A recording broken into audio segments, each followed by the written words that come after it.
Mari kita berdoa. Kurang lebih 40 tahun yang lalu, Engkau berkata berkali-kali kepada hamba, pada si kamu baca Alkitab, di situ ada Injil Kerajaan Surga, ikutlah aku untuk membangun gereja yang besar, yang penuh kuasa. Dengan suatu yang Engkau meteraikan dalam Yesaya 45, tertulis di langit. Dan Engkau menyatakan diri, para si aku, Yesus Kristus Tuhan Allahmu, yang punya kerajaan surga, ikutlah aku. Karena kamu seorang martir, aku mencari seorang martir yang jujur seperti kamu. Maka Engkau mengatakan untuk membangun gereja, sebijak kisah Rasul, membangun gereja yang penuh kuasa, memberikan kuasa penyagur. Engkau neraka yang kuasa tiada untuk orang-orang yang dimasuki. Maka Engkau melihatkan, lihat prajurit jemaat yang sangat besar di surga. Maka Engkau melayani di sini, mengampun selalu menolak. Maka Engkau berkata, aku masih mencari orang martir untuk membangun gereja yang besar penuh kuasa untuk membawa orang ke masuci. Maka Engkau menerangkan bahwa hanya seorang martir bisa membawa orang-orang ke masuci. Sampai hari ini Engkau mencari seorang martir yang menyerahkan miliknya dan nyawanya untuk membawa orang ke masuci. Maka hamba, kalau dusta ke neraka, siapapun di mimbar yang dusta, yang masih nipu, yang tidak jujur, harus dilempar dari mimbar manapun, yang tidak layak. Karena Engkau berkata, seorang dusta, anak setan. Maka bersihkan mimbar dari orang dusta, yang nipu, yang tidak jujur. Maka kami doa, kami serahkan setiap jemaat yang sikan Azrani. Kami refirman-Mu, agar mereka, kami serahkan mereka dalam nama Bapa, Putra, Roh Kudus, mereka warga kerajaan surga, akan masuk ruang suci, agar mereka akan diprogramkan hidup yang suci, yang kudus, untuk masuk kerajaan surga di ruang suci. Kami serahkan mereka, siapa yang sikan Azrani diberkati mereka, agar mereka diprogramkan, yaitu untuk masuk ke surga sepanjang masa. Di ruang suci kami berdoa dalam nama Tuhan Yesus, amin. Anda diberkati semua. Hari saya akan khotbah bagaimana mula-mula saya bersama Ibu dipilih Tuhan, yaitu karena ini kesempatan saya terangkan bagaimana seorang yang menurut teori nggak dipakai Tuhan. Karena saya kurang lebih 40 tahun yang lalu, Tuhan selalu berkata pada saya, Paraji, kamu baca Alkitab. Di situ ada Injil Kerajaan Surga, ikutlah aku. Berbulan-bulan saya selalu menolaknya. Suatu hari saya lumpuh baru membaca Alkitab. Si saudari Alkitab, istri saya baru membaca karena saya lumpuh. Maka sebelumnya sebenarnya saya ditulis di langit, yaitu Tuhan milih saya, yaitu untuk membangun gereja, menjadi gembala sidang. Jadi saya gembala sidang langsung diangkat Tuhan. Tertulis dimeteraikan terus di langit. Maka Tuhan terus di langit di Yesaya 44, kemudian Tuhan terangkan di Yesaya 45. Maka pertama kali saya baca kitab di langit, yaitu di Yesaya 44 28, kemudian Yesaya 45 1-2. Temanya di sini di Yesaya 44. Yesaya 44 ayat 28. Akulah yang berkata tentang Kores, dia gembalaku, segala kehendakku akan digenapinya dengan mengatakan tentang Yerusalem. Baiklah ia dibangun, dan tentang bait suci, baiklah diletakkan dasarnya. Yesaya 45 ayat 1-5. Beginilah firman Tuhan, inilah firmanku kepada yang kuurapi, kepada Kores yang tangan kanannya kupegang, supaya aku menundukkan bangsa-bangsa di depannya, dan melucuti raja-raja, supaya aku membuka pintu-pintu di depannya, dan supaya pintu-pintu gerbang tidak tinggal tertutup. Aku sendiri hendak berjalan di depanmu, dan hendak meratakan gunung-gunung, hendak memecahkan pintu-pintu tembaga, dan hendak mematahkan palang-palang besi. Aku akan memberikan kepadamu harta benda yang terpendam, dan harta kekayaan yang tersembunyi, supaya engkau tahu bahwa akulah Tuhan Allah Israel yang memanggil engkau dengan namamu. Oleh karena hambaku Yakub dan Israel pilihanku, maka aku memanggil engkau dengan namamu, menggelari engkau sekalipun engkau tidak mengenal aku. Akulah Tuhan dan tidak ada yang lain, kecuali aku tidak ada Allah. Aku telah mempersenjatai engkau sekalipun engkau tidak mengenal aku. Demikian firman Tuhan. Boleh naik sedikit? Jadi perhatikan, Tuhan menyatakan mula-mula yaitu tertulis di langit, aku angkat kamu sebagai gembala sidang. Seperti Kaisar Kores maut balas. Di Israel satu-satunya orang asing yang dihargai di Israel hanya satu, Kores, karena dia yang bangun Bait Allah, yaitu yang mengembalikan Bait Allah pernah dirobohkan, semua isinya dibawa oleh nenek moyang dari Kores, yaitu Nebukadnezar. Dibawa, tetapi Kores dipintakan mengembalikan, yaitu alat-alat peralatan dari Bait Allah untuk dikembalikan ke Yerusalem. Maka dia disuruh Tuhan untuk membangun Bait Allah. Maka itulah sebabnya dia dihormati di Israel, satu-satunya orang dunia yang dihormati oleh Israel. Maka saya disebut, aku pilih kamu sebagai Kaisar Kores. Maka saya dipilih Tuhan karena saya dulu waktu kecil, saya orang aneh, mencari Tuhan yang Maha Kasih, Maha Pengampun, yang punya surga. Ketika saya belum tahu Yesus, tapi saya bersama ibu saya doa, yaitu menyembah Allah yang Maha Kasih, yang Maha Mulia, Maha Pengampun, yang punya kerajaan surga. Saya terus terang seorang yang masih kecil, SD, terus terang doa Tuhan, hamba tidak mau ke jurang neraka, saya ingin masuk surga. Kan digambarkan kalau enggak, jembatan ke surga itu kecil tuh. Kalau bisa jatuh ke jurang yang dalam, maka saya prinsip saya tidak mau jatuh ke jurang, tidak mau ke neraka. Maka setiap hari saya doa ibu saya, Tuhan ampuni kami menyembah yang punya surga, biar kami bisa masuk surga. Jadi orang yang masih polos, terus terang tidak mau masuk ke jurang, tidak mau ke neraka, saya ingin masuk surga. Dan maka itulah sebabnya saya diberi Tuhan dengan ayat pertama tadi, aku Allah Israel tidak kamu kenal. Maka saya diberi Tuhan, yaitu Tuhan nyatakan sebagai Allah yang tidak kamu kenal, tapi Allah yang Maha Kuasa. Maka Tuhan terangkan pada saya waktu diberi Tuhan, terangkan bahwa saya diurapi sebagai Kores untuk membangun Bait Allah, menurunkan Bait Allah yang roboh. Kemudian yang kedua, yaitu untuk menghapus, yaitu tiang-tiang tembaga besi, itu gambar kuasa setan. Jadi kuasa setan digambarkan tiang-tiang besi, tiang tembaga. Saya punya tugas menghalau kuasa setan, kuasa gelap, dan suatu hari saya diberi Tuhan menghalau kuasa setan terus di langit. Maka setan-setan bisa berlutut di kaki saya, apa sih jangan sisa saya. Jadi setan betul-betul tahu tulisan di langit bahasa dikuasa oleh Tuhan demikian besar. Maka yang ketiga Tuhan mengatakan, yaitu untuk membongkar harta terpendam. Harta terpendam itu ya zaman ini Anda harus tahu harta terpendam itu Anda kan suatu hari wafat. Maka zaman itu juga orang dikubur. Maka konsep Allah itu, Anda itu dikubur untuk dibongkar kembali menjadi harta yang terpendam.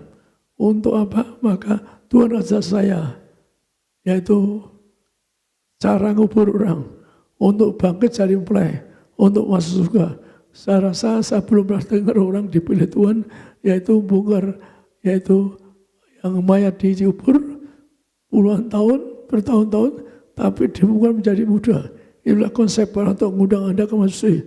Maka orang mati diberi kuasa seperti itu untuk orang yang benar dengan minyak urapan, maka untuk dibangkitkan itu harta terpendam. Karena harta itu Anda yang ke Masusi, harta terpendam akan diundang ke Masusi. Anda kelas Masusi, dosa Anda semua kelas Masusi, Tapi tiba-tiba kalau saya dusta ke neraka, saya gembala yang dipinta Tuhan membawa Anda ke asma suci. Karena saya seorang yang mau ke neraka. Saya pernah peluk kaki Tuhan, Tuhan hamba ke neraka. Hamba ganti ke neraka. Biarlah mereka beri kesempatan. Hamba tidak masuk surga. Maka saya beri hadiah Tuhan untuk ngubur yang benar agar Anda bangkit dari kawan-kawan dan masuk ke masjid. Kemudian yang ketiga yaitu diberi kuasa. Tuhan katakan, aku beri kuasa untuk bangun gereja yang besar, yang berkuasa. Dan Tuhan katakan, aku beri kuasa kamu yang kamu tidak kenal aku. Aku beri kuasa kepada kamu yang kamu tidak kenal aku. Kemudian saya punya perintah Tuhan memberi kuasa minyak dan anggur. Maka kita baca di sini, Tuhan milih di sini di Yohanes 15, 16, 17, Tuhan milih orang-orang yang dipilih Tuhan, bukan kehendak kita. Yohanes 15 ayat 16 sampai 17. Bukan kamu yang memilih aku, tetapi akulah yang memilih kamu. Dan aku telah menetapkan kamu supaya kamu pergi dan menghasilkan buah, dan buahmu itu tetap. Supaya apa yang kamu minta kepada Bapa dalam namaku, diberikannya kepadamu. Inilah perintahku kepadamu, kasihilah seorang akan yang lain. Demikian firman Tuhan. Yohanes 15 ayat 16 sampai 17. Bukan kamu yang memilih aku, tetapi akulah yang memilih kamu, dan aku telah menetapkan kamu supaya kamu pergi dan menghasilkan buah, dan buahmu itu tetap. Supaya apa yang kamu minta kepada Bapa dalam namaku diberikannya kepadamu. Inilah perintahku kepadamu, kasihilah seorang akan yang lain. Demikian firman Tuhan. Jadi sekiranya Anda diberi Tuhan, yaitu Tuhan yang mengatakan bukan kamu yang milih aku, tapi aku yang milih kamu. Maka ciri dipilih Tuhan, dia katakan orang yang yaitu menjunjung firman Tuhan, serta orang yang mengasihi Tuhan, tapi juga mengasihi sesama manusia. Tuhan Yesus berkali-kali contoh orang harus saling mengampuni, saling mengasihi sesama manusia. Kamu ampuni orang lain, baru diampuni. Maka saya dapat sampaikan di sini bahwa saya kurang lebih 40 tahun yang lalu dengan suara Tuhan. Perhati kamu baca Alkitab, di situ ada Injil Kerajaan Surga, ikutlah aku. Mau gereja yang besar berkuasa. Saya menolak berbulan-bulan saya menolak baca Alkitab. Maka suatu hari saya jatuh lumpuh, saya nggak bisa berdiri. Di tempat tidur baru, waktu saya pun baca Yesaya 45, saya belum pernah baca Alkitab, maka saya tanya ibu punya Alkitab, Ma, apa ada ayat Yesaya 45? Maka dibacakan, kurang lebih jam 2 malam, ibu bacakan itu, karena saya ketika itu belum megang Alkitab, maka itulah saya diberi Tuhan kepada Allah yang tidak kamu kenal. Karena saya nyambut Allah yang mengasihi, Maha Murah, yang punya surga. Jadi seperti doa saya nyambut Allah yang mengasihi, yang Maha Mulia.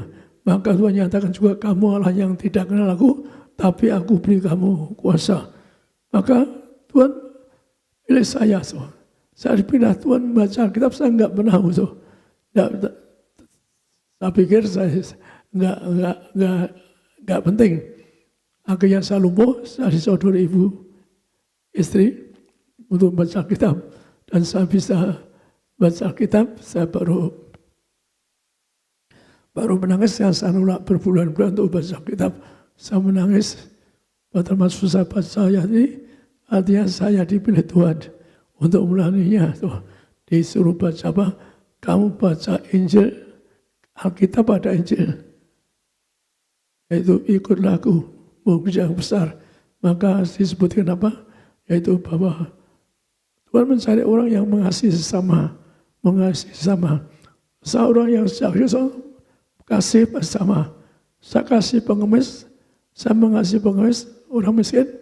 Maka Tuhan pernah berkata, yaitu barang siapa berbuat baik kepada orang yang paling hina ini, sama dia berbuat kepadaku.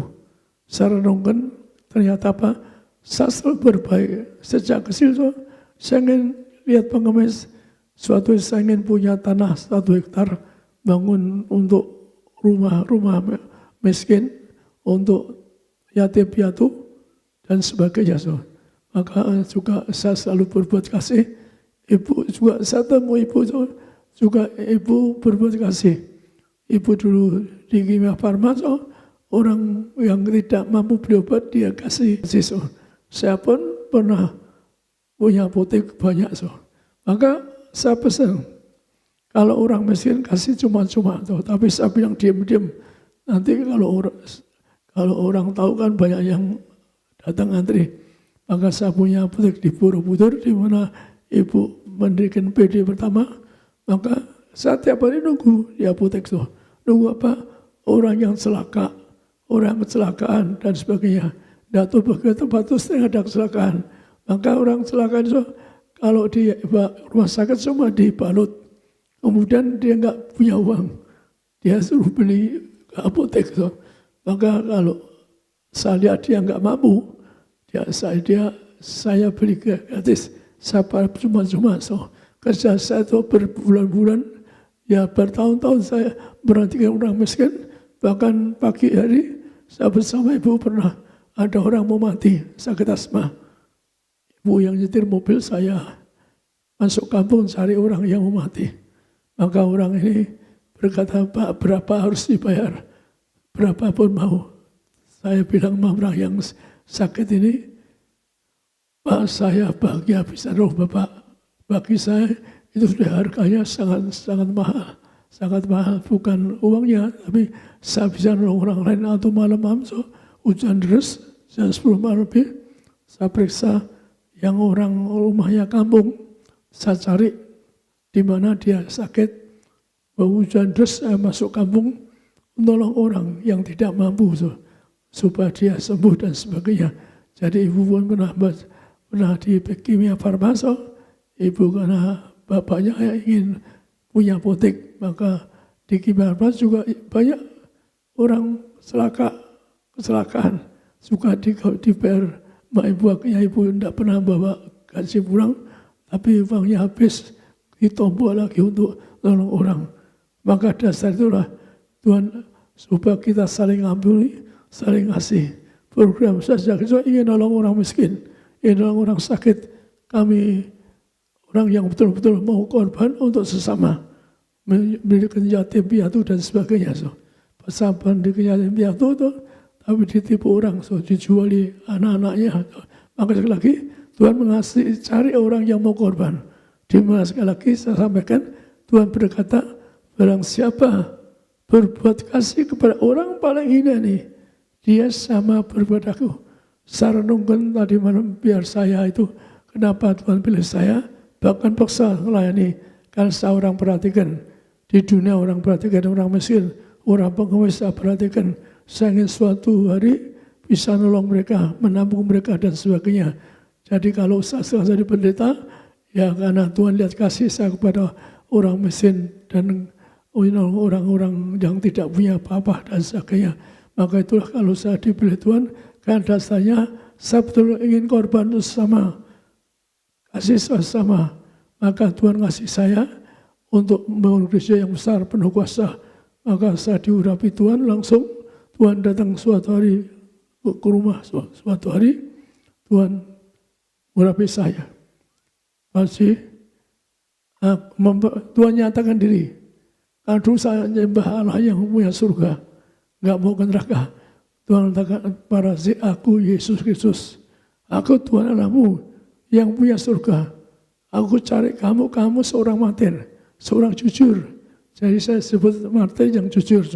Maka Tuhan zamannya aku mencari orang martir, mau gereja yang besar, yang penuh kuasa. Karena martir pendukung kuasa yang utama, kuasa membawa jemaat ke ruang masuci. Maka saya dipilih Tuhan untuk mau gereja yang besar, penuh kuasa. Mau gereja yang seperti Kisah Rasul.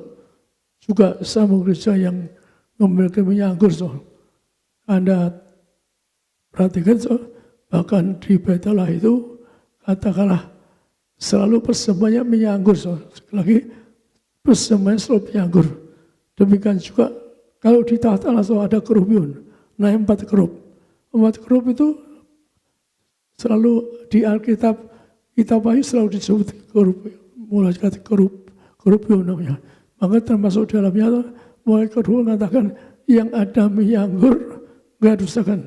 Jadi dimenteraikan di tahta Allah yang ada minyak anggur nggak dirusakan. Menang setan, ada kuasa dan sebagainya. Maka saya membangun gereja yang besar, yang penuh kuasa. Maka kalau ada mengatakan pada Anda bahwa bagaimana diberi kuasa? Artinya diberi kuasa. Kita baca di sini di dalam Yesaya 59 ayat 1-2 untuk menghancurkan penghalang-penghalang, yaitu penghalang itu arti penghalang itu penghalang tembakau atau besi, artinya penghalang itu dari setan. Tapi baju kita perbuatan baik kita. Yesaya 59 ayat 1-2. Sesungguhnya tangan Tuhan tidak kurang panjang untuk menyelamatkan, dan pendengarannya tidak kurang tajam untuk mendengar. Tetapi yang merupakan pemisah antara kamu dan Allahmu ialah segala kejahatanmu, dan yang membuat dia menyembunyikan diri terhadap kamu sehingga ia tidak mendengar ialah segala dosamu. Demikian firman Tuhan. Jadi gambaran tiang besi atau tembaga itu yang kuasa setan, kuasa gelap. Zaman itu sebelum Yesus datang, kuasa setan, kuasa gelap sangat banyak kuasa karena Yesus belum datang. Tapi zaman ini saya berkata pada Anda bahwa sifat bisa menghancurkan palang besi atau tembaga itu masuk kepada kita, bahwa kita ini dosa kita yang menjadi penghalang ketemu Tuhan. Dosa kita, kesadaran kita itu yang menjadi penghalang kita tidak ketemu Tuhan. Jadi sekali lagi mari kalau saya sastrukan, saya punya perintah dari Yesus waktu dia menghadap Tuhan. Pasti kamu kembali ke bumi. Menyerukan manusia untuk ke surga, harus suci berpikir, suci berkata, dan suci berbuat. Jadi penghalang kita menghadap surga sekarang ini yaitu karena dosa kita, kesalahan kita. Maka mari, zaman sekarang dalam kesesakan ini dikatakan media bahwa bahkan pemerintah nanti kalau gereja dibuka katakanlah yang di bawah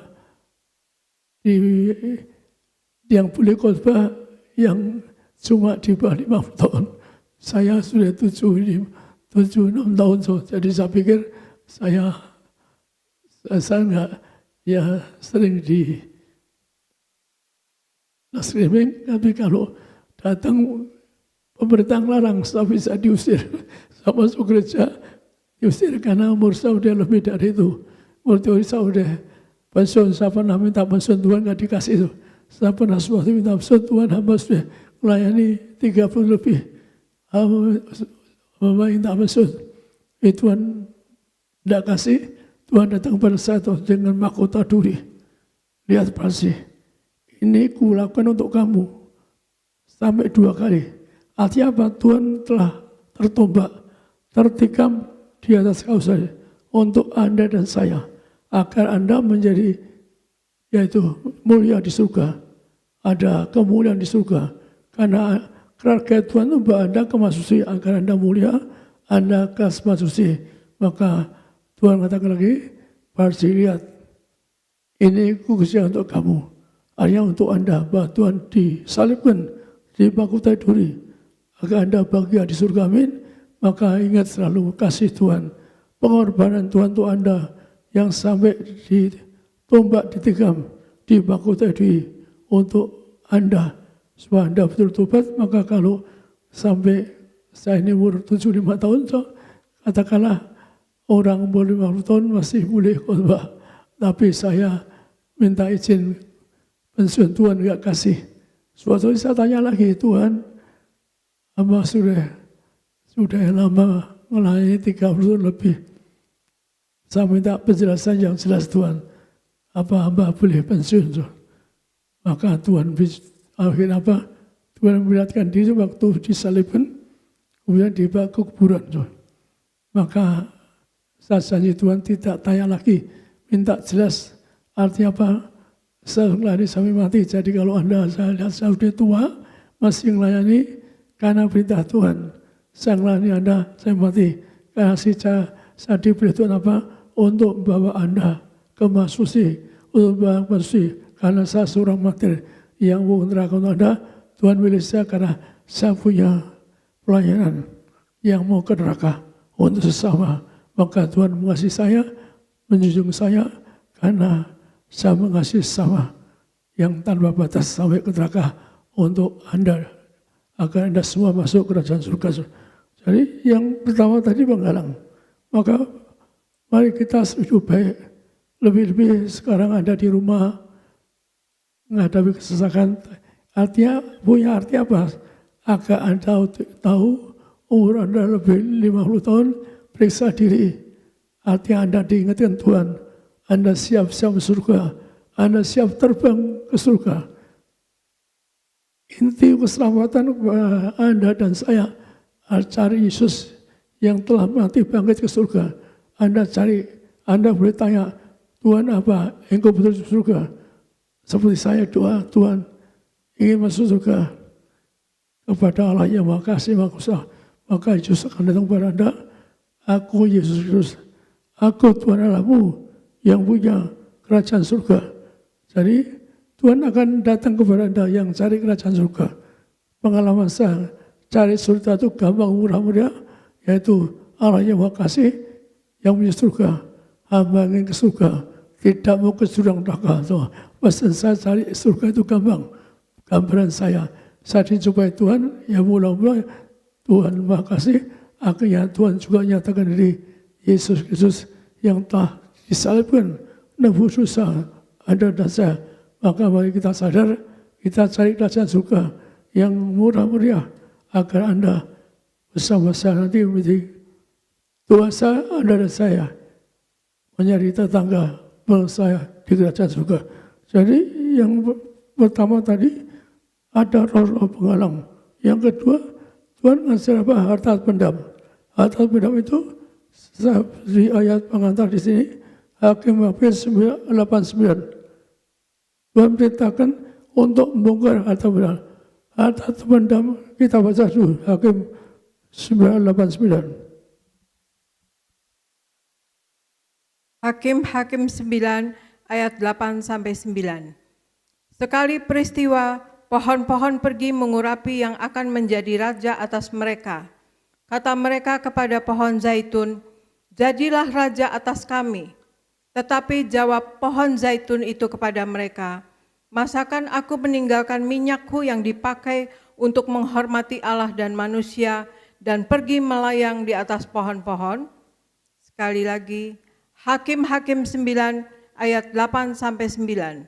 Sekali peristiwa, pohon-pohon pergi mengurapi yang akan menjadi raja atas mereka. Kata mereka kepada pohon zaitun, jadilah raja atas kami. Tetapi jawab pohon zaitun itu kepada mereka, masakan aku meninggalkan minyakku yang dipakai untuk menghormati Allah dan manusia dan pergi melayang di atas pohon-pohon? Demikian firman Tuhan. Ayat ini sebenarnya bahasa aslinya untuk muliakan Allah, muliakan Anda. Jadi pada waktu kita kejadian, Allah menciptakan manusia yang segambar, sekali lagi, Allah menciptakan manusia yang segambar benar. Lalu setan marah, karena apa? Manusia diciptakan lebih daripada malaikat, lebih daripada, yaitu bukan sekedar manusia biasa, manusia yang mulia. Jadi untuk mulia Anda ada minyak urapan. Kalau bahasa Indonesia-nya untuk menghormati itu. Karena mungkin zaman itu tidak ada minyak zaitun di Indonesia mahal, maka bahasa aslinya atau sahabat-sahabat aslinya itu untuk glory, to God, to man, untuk Anda dan saya. Maka Anda diberi kemuliaan segambar. Caranya apa? Anda dua minyak untuk memuliakan manusia dan memuliakan Anda. Setiap hari enggak biasa. Sewaktu makan pun dua. Inilah minyak urapan, muliakan Allah, muliakan Kristus, muliakan aku, diurapi. Setiap saya makan pun doa seperti itu, agar kami makan ini ada kemuliaan, ada kuasa. Jadi untuk memberi kuasa yang jatuh dosa, Adam dan Hawa, maka murah meriah pakai minyak urapan. Anda ulesi minyak urapan, maka akan mulia. Setan takut pada Anda tetes minyak urapan, setan takut benar. Karena waktu Tuhan Yesus sakit ayat ini, kembalikan bahasa ayat ini, maka untuk menghancurkan setan, kuasa gelap, bangkit orang mati dan sebagainya, yang buku penyakit, maka setan-setan berlutut pada saya malamnya. Palsu jangan sesat saya. Dan untuk bagi orang mati, maka sangat diajari Tuhan luar biasa. Diajari berkali-kali cara ngubur. Jadi untuk muliakan Allah, harta terpendam ini Anda diurapinya. Selagi karena saya dulu memberikan minyak dikritik orang nggak setuju, bodoh nggak tahu. Tapi saya sampaikan soal untuk Anda mulia, untuk bangkit sebagai mempelai awet muda, so. Bahkan ada yang puluhan tahun lebih, so. Dikubur, dibugar jadi muda. Saya ingin beritahu, Yesus saja bilang, aku diurapinya. Yesus saja mau, kenapa Anda tidak mau diurapinya? Agar Anda bangkit dari kiamat, jadi mempelai. Anda awet muda, sepanjang masa. Maaf, saya pernah minta Tuhan tambahin dosa. Dalam dosa tidak ada kemuliaan, nggak ada baju kemuliaan. Yang tua tetap tua, yang mati berat dan muda. Jadi di taman itu nggak ada rumah, cuma ya ada kemuliaan orang yaitu hidup setelah mati, hidupnya seperti biasa waktu di. Tapi saya tahu saya punya tugas yaitu terangkan Anda dikurangi menyerapan agar Anda bangkit jadi mulai muda dan Anda di ruang masih semua mulia, coba kemuliaan dan Anda tetap awet muda. Siapa yang kamu awet muda? Saya serukan Anda tanya, Pak Arsi kalau dosa Tuhan lempar neraka. Anda boleh doa, Tuhan kalau Pak Arsi dosa neraka. Saya siap didoakan seperti itu. Karena saya dipilih Tuhan untuk kembalikan kubur yang benar. Tuhan ngomong berkali-kali, kamu kubur orang itu pakai minyak. Seperti ngubur sapi saja, ngubur dengan pakai minyak. Tuhan tangan seperti ngubur sapi. Jadi sekali lagi saya sering sampaikan bahwa Anda perlu minyak urapan. Yang utama bangkit dari kiamat, kawan-kawan Anda menjadi umat Kristus. Maka saya beri ayat yang belum pernah saya sampaikan, yaitu di dalam Matius 26:13, artinya terangkan. Bagaimana Yesus mengatakan, tubuh kasih minyak untuk penguburan, untuk bangkit.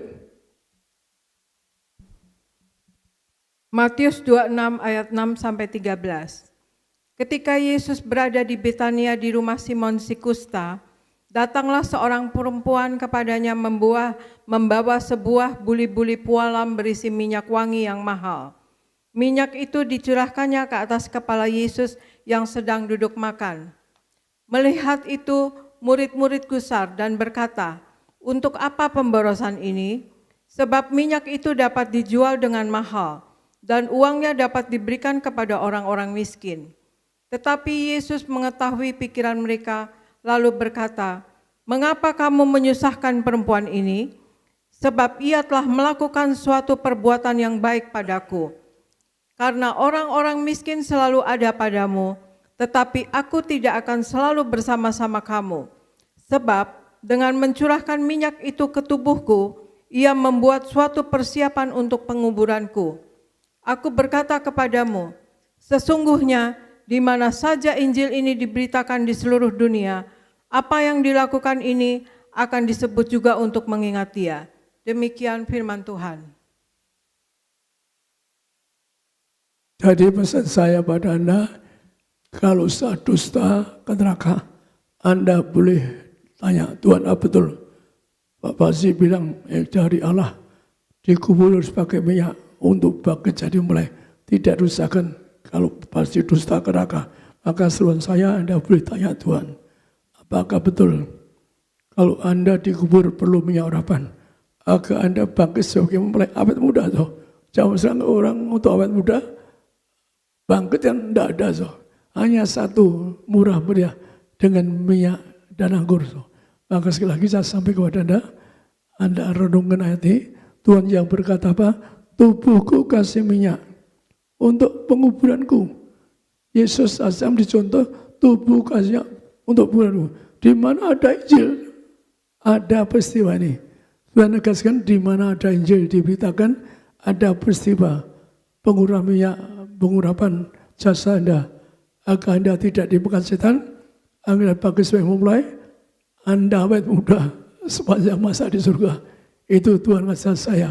Maka Anda perhatikan nanti, karena banyak orang nggak ngerti itu. Sebelum saya tidak pernah ada orang ngajar ngubur pakai minyak.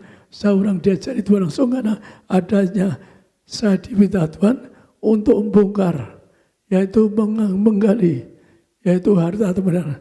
Harta tebenaran itu Anda untuk jadi mulai kelas masuk lagi. Harta tebenaran itu Tuhan juga saya bongkar agar Anda dikubur pakai minyak urapan, agar bangkit dari kiamat, termasuk Anda minyak anggur.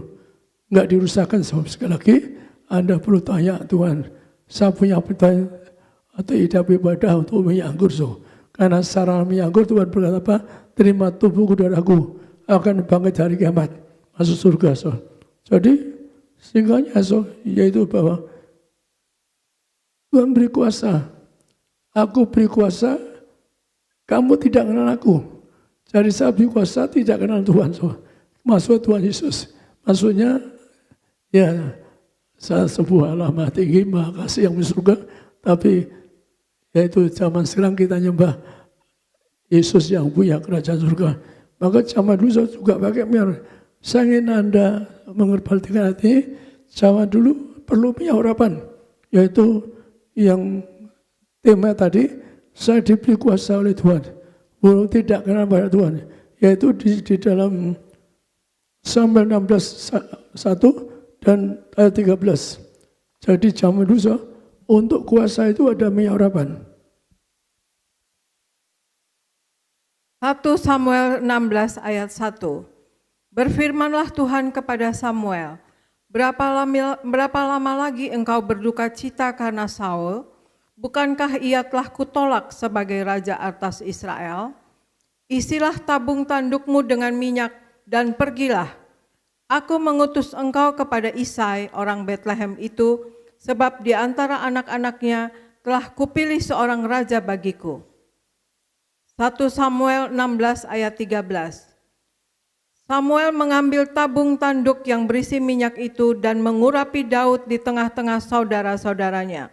Sejak hari itu dan seterusnya berkuasalah roh Tuhan atas Daud. Lalu berangkatlah Samuel menuju Rama. Demikian firman Tuhan. Dari sejak zaman purba ngurapi rasa Israel pakai minyak urapan. Tapi satu, Tuhan dengar saya dengar suara Tuhan. Tuhan mencari seorang martir. Karena yang bisa mengatakan tubuh Yesus, yaitu seorang martir. Minyak urapan juga seorang martir. Karena minyak urapan itu diperas dihancurkan. Maka seorang martir diperas dihancurkan. Saya cukup di testing sebagai martir. Diperas dihancurkan, mengalami mau dibunuh orang, dilempari batu orang, bahkan pernah dihadapkan neraka dan sebagainya. Maka sekali lagi, betapa untuk ada kuasa zaman dulu ada minyak urapan. Tapi zaman sekarang Tuhan nambahkan di Betalah itu bersama minyak anggur. Sekali di Betalah bersama minyak anggur. Saya punya perintah seperti Kores mengembalikan Betalah bersama minyak anggur. Maka saya beri contoh ayat, yaitu Bapak, Anda perlu minyak anggur untuk persiapan kesamaan, persiapan masuk surga, persiapan untuk punya rumah surga. Maka kita baca di sini di Lukas 10:37, yaitu gambaran apa? Bahwa Anda perlu minyak anggur untuk tidak rusakan, untuk persiapan kesamaan, agar Anda sembuh, bebas dari kutuk penyakit dan kutuk dan bebas dari kutuk dosa. Lukas 10 ayat 30-37. Jawab Yesus, adalah seorang yang turun dari Yerusalem ke Yeriko. Ia jatuh ke tangan penyamun-penyamun yang bukan saja merampoknya habis-habisan, tetapi yang juga memukulnya, dan yang sesudah itu pergi meninggalkannya setengah mati. Kebetulan ada seorang imam turun melalui jalan itu. Ia melihat orang itu, tetapi ia melewatinya dari seberang jalan. Demikian juga seorang Lewi datang ke tempat itu. Ketika ia melihat orang itu, ia melewatinya dari seberang jalan. Lalu datang seorang Samaria yang sedang dalam perjalanan ke tempat itu, dan ketika ia melihat orang itu, tergeraklah hatinya oleh belas kasihan. Ia pergi kepadanya, lalu membalut luka-lukanya, sesudah ia menyiraminya dengan minyak dan anggur. Kemudian ia menaikkan orang itu ke atas keledai tunggangannya sendiri, lalu membawanya ke tempat penginapan dan merawatnya. Keesokan harinya ia menyerahkan 2 dinar kepada pemilik penginapan itu, katanya, "Rawatlah dia, dan jika kau belanjakan lebih dari ini, aku akan menggantinya waktu aku kembali." Siapakah di antara ketiga orang ini menurut pendapatmu adalah sesama manusia dari orang yang jatuh ke tangan penyamun itu? Jawab orang itu, "Orang yang telah menunjukkan belas kasihan kepadanya." Kata Yesus kepadanya, "Pergilah dan perbuatlah demikian." Demikian firman Tuhan. Jadi perhatikan, di samping kuasa, saya perhatikan minyak tadi, zaman dulu, tapi Tuhan berteriakan, di Bait Allah itu kuasa minyak anggur. Maka Tuhan mengatakan apa? Di Bait Allah minyak anggur. Maka seorang Lewi itu mempersiapkan minyak anggur di Bait Allah. Kemudian seorang imam yang berdoa, yaitu 2 bagi minyak anggur. Maka Anda perhatikan, orang dosa bisa diampuni dengan minyak anggur. Orang Yerusalem warga surga ke Yerusalem, ke jatuh dosa ke Yeriko. Maka caranya apa? Yaitu akhirnya dia dirampok setengah mati. Maka caranya apa? Yaitu harus dengan minyak anggur. Anda perhatikan seorang Lewi tidak mau nolong. Orang Lewi itu yang di Bait Allah mempersiapkan minyak anggur. Seorang imam yang persembahkan minyak anggur di Bait Allah tidak mau nolong. Artinya dia tahu kalau minyak anggur itu bisa ada kuasa dan sebagainya. Maka seorang kafir Samaria yang murah hati, yang mengasihi sama. Saya juga dulu seorang kafir yang tidak mau baca Alkitab. Saya seorang kafir yang juga mengenal Allah yang Maha Kasih, tapi saya tidak tahu namanya. Maka saya dipilih Tuhan, kenapa? Saya begitu kasih bersama, korban sesama. Saya bersama ibu orang yang melayani, yang kasih bersama, saling ampuni, saling kasih. Maka Tuhan itu tanda, yaitu perlu kasih sesama, saling ampuni, saling kasih. Maka zaman ini Anda periksa diri, Anda kembalikan, yaitu Anda saling ampuni, saling mengasihi. Lebih-lebih para Bapak Ibu, kembalikan Anda kasih mula-mula, saling ampuni. Kalau Anda ingin punya surga Bapak Ibu, Anda harus kembali kasih mula. Tuhan yang ngomong, kalau Anda ingin punya rumah surga, Anda bersama keluarga surga, kembalikan kasih mula-mula. Maka memang sulit bagi orang tertentu.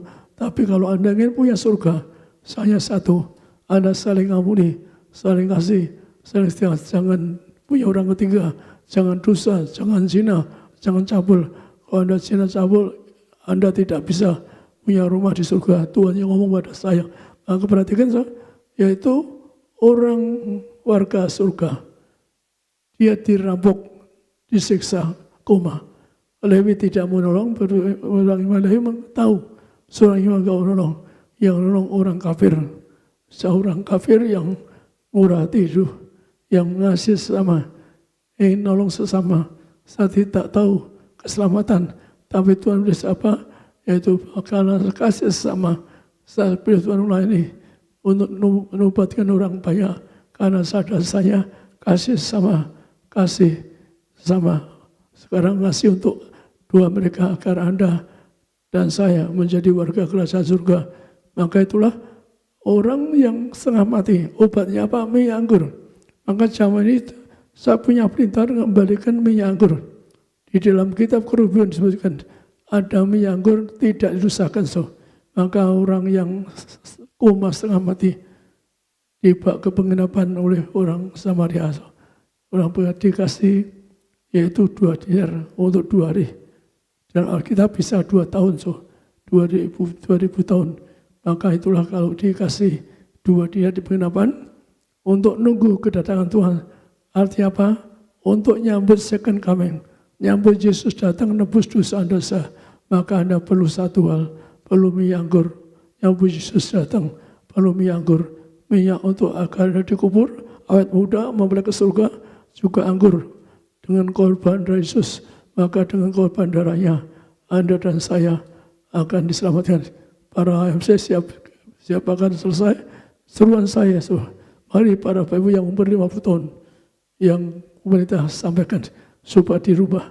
Mari kita renungkan, di bumi Anda paling 70-80 tahun, paling 80 tahun, tapi di surga M tahun, jutaan tahun. Mari kita berjuang ke surga. M tahun sebagai anak raja surga, M tahun penuh kemuliaan, M tahun, tahun Anda akan mulia. Awet muda mempelai. Mari kita berjuang untuk bekerja, untuk menjadi warga surga. Agar Anda saya berdoa selalu tiap hari, Anda dan saya menjadi tetangga surga. Saya punya perintah Tuhan bahwa Anda kemas suci. Kalau saya dosa neraka, saya punya perintah dari Tuhan bahwa Anda kemas suci. Karena saya pernah doa siap neraka untuk Anda. Hadiah Tuhan memberi saya kuasa besar. Hadiah Tuhan memberi saya kuasa bahwa Anda kemas suci. Kelas masuk di mana tahun ada di surga. Dua satu tetangga di surga. Sepanjang masa agar Anda awet muda, penuh kemuliaan di surga. Doa saya, Anda dan saya sepanjang masa dia menjadi Tuhan, menjadi warga surga. Amin.